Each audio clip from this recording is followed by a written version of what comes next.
បាននឹងហើយប្រពន្ធមួយងាយចង់បាននឹងហើយប្រពន្ធមួយចង់បាននឹងហើយប្រពន្ធមួយងាយចង់បាននឹងហើយប្រពន្ធមួយ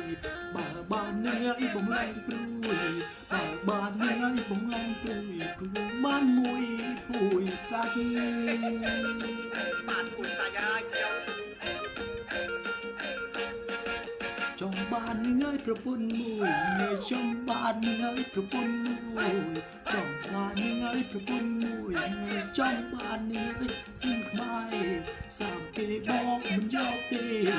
សាប់គេបងមិនយកទេព្រោះបងជាខ្មែរពីកំកោ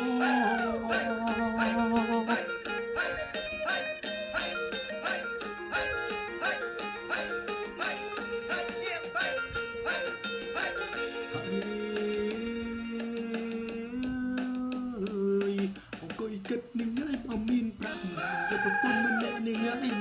មើលអង្គុយគិតនឹង